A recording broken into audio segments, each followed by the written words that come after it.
off. I'm with Tammy Burnell, a motivational speaker and business coach, and had a ton of success. A real expert when it comes to social media. In fact, did such a great job that you were featured on the Dr. Phil show. I was. That was pretty fun. Yes. Happened like literally. I applied for. They said they were looking for some moms that had some success with Twitter. Plugged in the online application. They called me the next day and taped the next day. Yes. It was just like boom, boom, boom. Bam. And Done. it was because you got so many hits on, was it Twitter or Yeah, which social media site? Well, it was actually on Twitter. Spent a lot of time. A lot of people say, did that take you a long time to build 4,000 followers in 90 days? Yeah, it did, absolutely. But was well worth it. And it landed me on the Dr. Phil show. I got connected. Actually got my very first coaching client off Twitter. And believe it or not. I'm sure it didn't Total hurt. stranger. It didn't hurt your business. Nope, not at all. So let's talk about Facebook, Twitter, and LinkedIn. Okay. And the differences in those three. How are they used? Okay, so Facebook is really more personal. You can certainly, if you're just getting started on social media, you don't have to do all three. You definitely want to start with Facebook.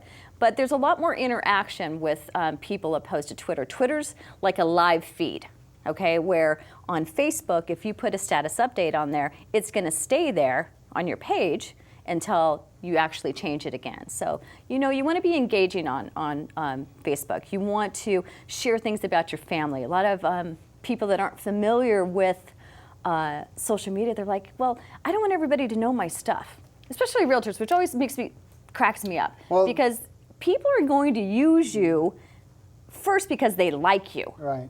You might suck in your business. They'll find out that later, right? Sure. But they're going to use you because they like you. Realtors need to be likable.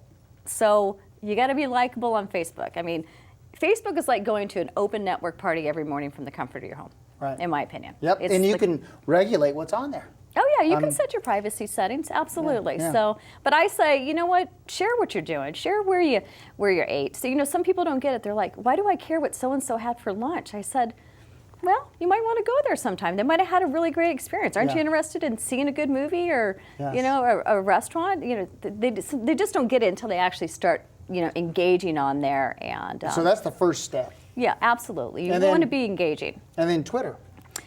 Twitter is great for directing people to your website or directing people to your blog post. Like I said, it's a very, very fast feed. So, like me, I've got, I think, 13,000 followers on Twitter right now. Yeah. So I had to slow it down because it goes super fast. But it's not as engaged. You can certainly talk to people one-on-one, but it's more to push people. It's to get people to your website. To your website. And hopefully your website's good. A call to action. Right. Yes, and then directing people to your blog.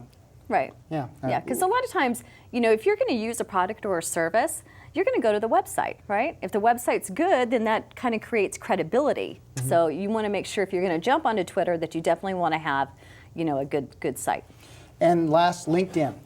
LinkedIn is purely business only. Those are business professionals, a little bit more corporate. So if you're looking for an employee, if you're looking for maybe a graphic artist, if you're in a network marketing company and looking for some good team players, that's an excellent place to go. Purely professional. Purely, yeah. People aren't posting, I just took my kid to Disneyland. Like, what they did 10 minutes if you go to our Facebook page, it's all about our 4-year-old, So probably one of the best tips that I can give people that are starting on social media is you don't want to blast your business. Okay, for every, let's just say you're on Facebook, you start with Facebook. For every 10 status updates, you want 9 of them to be personal or just non-business relevant. That's a great tip. And just be engaging. Ask engaging questions. It can be something as simple as, what, I just saw the movie Bridesmaid last night. Funniest movie ever. What's your favorite, comedy? Right.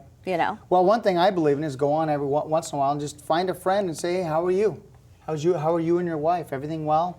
Looks like you're doing real good. The kids look happy. Absolutely. Every person that friend requests me, be interested, not interesting, right? Yeah, Isn't that the saying? I love that. Be interested and not.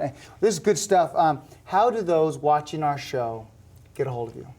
Well, they can find me on Facebook at Tammy Burnell. Obviously. Find me on Twitter. Find me on LinkedIn. So those are always good avenues too, as well as my website, Turning Passion into Profits and that's with that s.com. And you have a great blog, so yeah, Thank you. I love it. So tune into that blog. So. Okay, thanks so Thank much. you for coming on Thank the you show. for having Well, me I was so looking much. forward to speaking with you. All right, Fred. Thanks so much. Well, thanks for watching this edition of Out of the Rough. If you'd like to watch this online, go to scvtv.com, and actually they're broken down into smaller segments, or go to fredarnold.com. If you'd like to ask me some questions or have a special guest come on the show, email me, fred@fredarnold.com. I hope you enjoyed this session of Out of the Rough, and I hope some of this information helps get you out of the rough and into success. Take care. It was good talking to you.